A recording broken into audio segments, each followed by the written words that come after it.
अस्सलाम वालेकुम friends. Solid state physics के लेक्चर सीरीज़ में सभी फ्रेंड्स को वेलकम करते हैं। हम बैंड थ्योरी ऑफ सॉलिड को कंटिन्यू रखेंगे और आज हम बैंड थ्योरी ऑफ सॉलिड के लेक्चर नंबर 2 को स्टार्ट करेंगे। लेक्चर नंबर 1 में हमने इन दो इक्वेशनों को ड्राइव किया था। अगर आपने प्रीवियस वीडियो नहीं देखी तो आपको डिस्क्रिप्शन में उस प्रीवियस वीडियो का लिंक मिल जाएगा, तो काइंडली आप पहले उस वीडियो को देख लें। ये जो दो इक्वेशनें हैं ये इन the form of periodic potential हैं। तो हमने जो है ना बैंड थ्योरी में कंसीडर किया कि इलेक्ट्रॉन जो है ना वो पीरियोडिकली पोटेंशियल को फेस करता है। चूँकि पोटेंशियल हमारे पास पीरियोडिक होता है तो श्रोडिंगर वेव इक्वेशन को हमने जो है ना सब्स्टिट्यूट किया था ब्लॉक फंक्शन को यूज़ करके। क्लियर। हमारे पास ये दो इक्वेशनें लास्ट में आई थी। तो आज हम इन दो इक्वेशनों का जनरल सोल्यूशन फाइंड आउट करेंगे। पहले हम इक्वेशन नंबर 5 का सोल्यूशन फाइंड आउट करेंगे। फॉर सोल्यूशन ऑफ 5, इक्वेशन 5 का सोल्यूशन हम लेट कर लेते हैं कि यहाँ पे u1 चूँकि हैं एज ए वेरिएबल, हम लेट करेंगे कि u1 को हम जो है ना e की पावर mx करेंगे। इस तरह की इक्वेशनों को आपने जो है ना मैथमेटिकल मेथड में सोल्व किया होगा। इसे हमने e की पावर mx कहेंगे और इसे डिफ्रेंशिएट करेंगे विद रिस्पेक्ट टू x के। हमारे पास क्या आएगा, m e की पावर mx। ठीक है, ये फर्स्ट डेरिवेटिव हो गया। सेकंड डेरिवेटिव भी हमें चाहिए तो इसे एक बार और डिफ्रेंशिएट कर दें। ये हमारे पास आ जाएगा m स्क्वायर e की पावर mx। क्लियर। अब इन तीनों वैल्यूज़ को हम इक्वेशन 5 के अंदर जब यूज़ करेंगे तो इक्वेशन 5 हमारे पास इस तरह हो जाएगा, डी स्क्वायर u1 और डी एक्स स्क्वायर की जगह ये वाली वैल्यूज़ यूज़ करेंगे हम, m स्क्वायर e की पावर mx प्लस 2 आयोटा के साथ में ये m e की पावर mx। क्लियर, इस चीज़ की वैल्यू आ गई। ठीक है, अब प्लस अल्फ़ा स्क्वायर माइनस के स्क्वायर एज इट इज़, और इस u1 की जगह हम ये e की पावर mx लगाएंगे। इक्वल टू क्या है, 0। यहाँ भी एक्सपोनेंशियल टर्म जो है ना कैंसिल आउट हो सकती हैं, कॉमन आके जो है ना वैसे भी वो कैंसिल हो जाती हैं। क्लियर। हमारे पास बचता क्या है, m स्क्वायर प्लस 2 आयोटा के m plus alpha square minus के स्क्वायर इक्वल टू 0। अब ये इक्वेशन हमारे पास बिल्कुल जो है ना क्वाड्रेटिक इक्वेशन बन रही है। ठीक है, ये m का स्क्वायर है और ये m टर्म में है और ये कांस्टेंट टर्म में है, क्वाड्रेटिक इक्वेशन है। तो क्वाड्रेटिक फार्मूले को यूज़ करके हम इसे सोल्व करेंगे।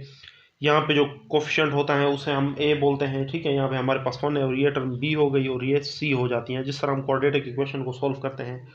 m मेरे पास फिर आ जाएगा -2 के, यहाँ पे -b होता है ना तो ये यहाँ तक b आ गया, प्लस माइनस का b स्क्वायर, -4 के स्क्वायर आ गया मेरे पास, माइनस चूँकि आयोटा स्क्वायर जो है ना फिर वो -1 हो जाता है, इस वजह से यहाँ माइनस आ गया, -4 इंटू अल्फ़ा स्क्वायर माइनस के स्क्वायर। ठीक है, p स्क्वायर -4ac, a हमारे पास 1 है, c हमारे पास ये है, और 2a मेरे पास 1 है। तो इस तरह से ये आ गया।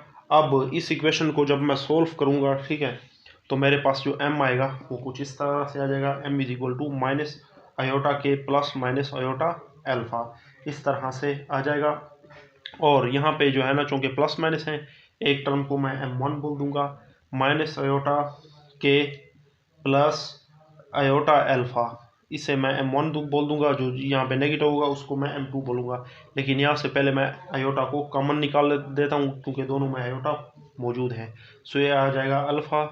ठीक है, अल्फ़ा माइनस के। ठीक है, ये अल्फ़ा जो कि पॉजिटिव टर्म में, इसे पहले लिख लिया और इसे बाद में, और इसी तरीके से जो नेगेटिव टर्म है इसकी उसे मैं m2 बोल देता हूँ, माइनस आयोटा के माइनस आयोटा अल्फ़ा आ जाता है। और यहाँ से भी मैं माइनस आयोटा कॉमन ले सकता हूँ, बचेगा क्या, अल्फ़ा प्लस के, इस तरह से मेरे पास बच जाएगा। अब जनरल सॉल्यूशन मेरे पास क्या होगा, जनरल सॉल्यूशन, क्योंकि जनरल सॉल्यूशन जो है ना हमारे पास होता है जनरल सॉल्यूशन ऑफ इक्वेशन 5 जो है, ठीक है, ये हमारे पास होता है u1 is equal to a e की power m1x plus b e की पावर m2x, इस तरह से होता है। इस वजह से m1 और m2 वैल्यूज़ जो है ना हमने फाइंड आउट करनी थी, और m1 और m2 हमने फाइंड आउट की हैं। तो ये यहाँ पे हम सब्स्टिट्यूट करेंगे। तो मेरे पास u1 क्या आ जाएगा, u1 मेरे पास आ जाएगा a e की पावर आयोटा अल्फ़ा माइनस के, ठीक है, ये वाली वैल्यूज लगा दी m1 की जगह, साथ में ये वाला x प्लस b e की पावर, अब m2 मेरे पास ये है माइनस आयोटा अल्फ़ा प्लस के इंटू एक्स। ये मेरे पास इक्वेशन आ गई, इसे मैं बोल दूंगा इक्वेशन नंबर 7। इसी तरीके से ये स्टेप यूज़ करके अब मैं इक्वेशन नंबर 6 का भी जनरल सोल्यूशन फाइंड आउट कर सकता हूँ। अब सेम मैं जो है ना यहाँ पे लिखूंगा for solution of 6। Solution of 6 के लिए मैंने u2 को अब e की पावर mx कहा, इसका फर्स्ट डेरिवेटिव ले लिया, तो ये सेकंड डेरिवेटिव ले लिया ये। अब मैं यहाँ पे इन वैल्यूज़ को यूज़ करूँगा, तो मेरे पास क्या आएगा, मेरे पास जो है ना ये आएगा m स्क्वायर e की पावर mx, e की पावर mx आ जाएगा, प्लस 2 आयोटा के, यहाँ पे जो है ना ये वाली वैल्यूज़ m e की पावर mx, अब ठीक है, माइनस u2 मेरे पास क्या है e की पावर mx, साथ में क्या है बीटा स्क्वायर प्लस के स्क्वायर, इस तरह से इक्वल टू 0 है। अब सेम वही काम, ठीक है, एक्सपोनेंशियल टर्म तीनों में कैंसिल आउट हो रही हैं, बचेगा क्या m स्क्वायर प्लस 2 आयोटा के m minus beta square plus के स्क्वायर इक्वल टू 0। ये भी क्वाड्रेटिक इक्वेशन बन रही है। यहाँ पे a 1 है, b जो है 2 आयोटा के हैं, और c जो है ना ये नेगेटिव टर्म समेत हैं। तो यहाँ पे मेरे पास m इक्वल टू आ जाएगा माइनस 2 आयोटा के प्लस माइनस b स्क्वायर, यानी इसका स्क्वायर ले लूँगा तो ये 4 के स्क्वायर हो जाएगा मेरे पास, और साथ में माइनस 4 होता है, तो ये यहाँ पे जो है ना ये माइनस माइनस प्लस हो जाएगा, क्योंकि यहाँ पे भी माइनस मौजूद हैं। 4a c beta square, a हमारे पास 1 है, c हमारे पास ये वाली टर्म है, प्लस के स्क्वायर, ठीक है, सिंपल सा है। डिवाइडेड में क्या है 2a, 2 और a हमारे पास 1 होता है। तो इस तरीके से अब इसे जब मैं सोल्व करूँगा तो इसका आंसर भी मेरे पास आएगा माइनस आयोटा के प्लस माइनस बीटा आएगा, ठीक है। अब एक टर्म को मैं m1 कहूँगा जो कि यहाँ पे प्लस वाली होगी, तो उसे मैं लिख सकता हूँ माइनस आयोटा के प्लस b, क्लियर, या फिर मैं इसे लिख सकता हूँ बीटा माइनस आयोटा के, ठीक है, ताकि नेगेटिव टर्म बाद में आए। अब m2 मैं लिख सकता हूँ यहाँ पे माइनस आयोटा के माइनस बीटा, है ना। यहाँ पे अब मैं माइनस अगर कॉमन ले लेता हूँ तो बीटा प्लस आयोटा के मेरे पास आ जाएगा, ठीक है। अब जनरल सॉल्यूशन क्या आएगा, general solution of 6, general solution of this equation 6 क्या आएगा, u2 is equal to a पहले कह दिया था, अब हम c कहेंगे e की power m1x plus d e की पावर m2x आ जाएगा। यहाँ पे c और d क्या है, कांस्टेंट थे, जिस तरह प्रीवियस में a और b क्या थे, कांस्टेंट थे।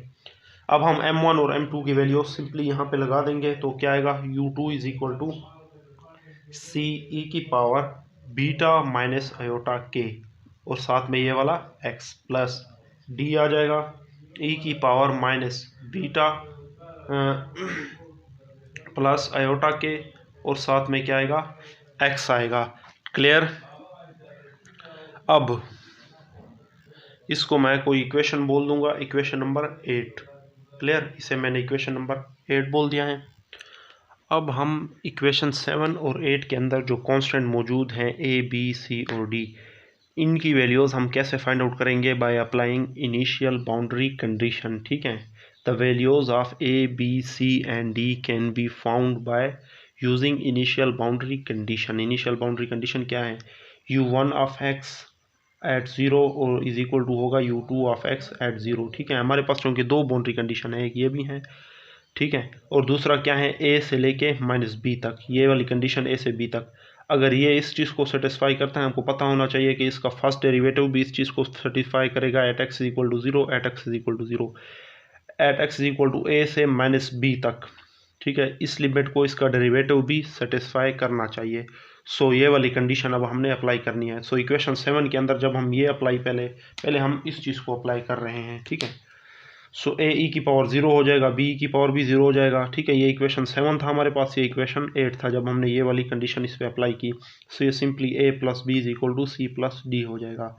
सेम इसी तरीके से इनके जो फर्स्ट डेरिवेटिव हैं पहले हमने इनको डिफ्रेंशिएट करना है, फिर x इज इक्वल टू 0 यानी x की जगह हमने 0 0 लगाने हैं, फिर हमने देखना है क्या होता है।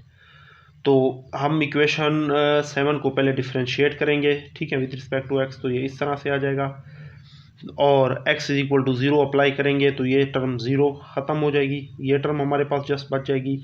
यहाँ पे भी जब ये 0 हो जाएगा तो ये टर्म भी वैनिश और ये टर्म हमारे पास बच जाएगी। तो एक्सपोनेंशियल टर्म के साथ जो x है, जब ये 0 हो जाएगा तो एक्सपोनेंशियल टर्म क्या हो जाएगी, वैनिश हो जाएगी, और हमारे पास जो है ना ये बच जाएगा बकाया। सो इसे हम इक्वेशन नंबर 9 कहेंगे, ठीक है। सॉरी इसको मैं इक्वेशन 9 बोलूँगा और इसको इक्वेशन 10। अब सेम जो है ना ये वाली बाउंड्री कंडीशन मैं अप्लाई करूँगा इक्वेशन 7 और 8 पे। अब जो है ना सेकंड बाउंड्री कंडीशन हम यहाँ पे यूज़ करेंगे। सो वो क्या था, राइट हैंड साइड पे हमने x is equal to A और लेफ्ट हैंड साइड पे x is equal to minus B को यूज़ करके। सो इक्वेशन 7 के अंदर जहाँ पे x था यहाँ पे हमने a लगा दिया, x था a लगा दिया राइट हैंड साइड पे रीजन 1 के लिए। रीजन 2 में माइनस बी पुट करना है, तो यहाँ पे चूँकि एक्स था और यहाँ सो एक्स की जगह हमने चूँकि माइनस बी लगा दिया तो यहाँ पे माइनस आ गया। यहाँ पे पहले माइनस था और यहाँ पे एक्स था, हमने जब माइनस बी लगा दिया तो ये वाला पॉजिटिव का हो गया, ठीक है। इसे आप इक्वेशन नंबर 11 कह दें। अब हम इनके डेरिवेटिव लेंगे और उसके अंदर ये वाली चीज़ यूज़ करेंगे। सो हमने जो है ना प्रीवियसली भी इसे डिफ्रेंशिएट किया था, इक्वेशन 7 को डिफ्रेंशिएट करेंगे तो इस तरह से होगा, at x is equal to a. इसी तरीके से इक्वेशन 8 को डिफ्रेंशिएट करेंगे तो ये आएगा at x is equal to minus B, ठीक है। ये अब जो है ना सेकंड इसका जो है ना ये बाउंड्री कंडीशंस हैं। इससे पहले हमने 0 0 लगाए थे, अब ये सेकंड बाउंड्री कंडीशन है, क्लियर। सो यहाँ पे हम ए लगाएंगे, ठीक है, एक्स की जगह ए, ठीक है। इस कंडीशन को यहाँ पे जब यूज़ करेंगे तो ये कुछ इस तरह से हमारे पास आएगा, क्लियर।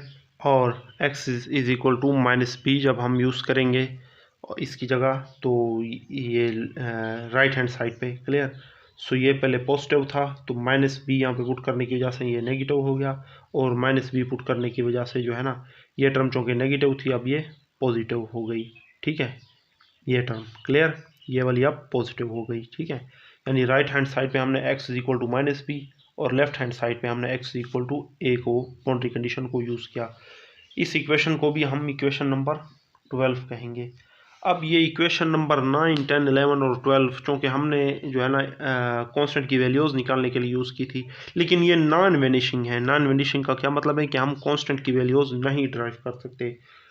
तो जब नॉन वेनिशिंग इक्वेशन हमारे पास हो तब हम क्या करते हैं, तब हम सिंप्लिसिटी के लिए डिटर्मिनेंट इनके लेते हैं। यानी हमारे पास जो 4 इक्वेशन बनी है 9, 10, 11 और 12, इनको हम कोफिशेंट के लिहाज से यानी ए बी सी और डी के लिहाज से 4 रोज़ हमारे पास 4 कॉलम बनेंगे, सॉरी। तो वहाँ पे हमने जो है ना इनके कोफिशेंट के लिहाज से जो है ना इनके कोफिशेंट को वहाँ पे यूज़ करना है ताकि ये हमारे जो है ना इक्वेशन वेनिशिंग हो जाए। सो जो इक्वेशन हमने 4 ड्राइव की है, इक्वेशन 9, 10, 11 और इक्वेशन नंबर 12, ये 4 इक्वेशनों को हम जो है ये चूँकि नॉन वेनिशिंग है तो इनको इन द फॉर्म ऑफ हम डिटर्मिनेंट सॉल्व करेंगे, सही है। सो कोफिशिएंट हमारे पास क्या है, A B C and D. A B C and D के कोफिशिएंट के लिहाज से तो ए का कोफिशिएंट यहाँ पे 1 है, 1, बी का कोफिशिएंट 1 है, सी का कोफिशिएंट 1 है, डी का कोफिशिएंट भी 1 है, ठीक है। इक्वेशन 9 हो गया। आप इक्वेशन 10 की बात करते हैं। ए का कोफिशिएंट ये टर्म है, ये आ गया, बी का टर्म ये है, ये आ गया, सही है। बी नहीं लिखना, सॉरी। सी का कोफिशिएंट जो है ना हमारे पास ये आता है तो ये है।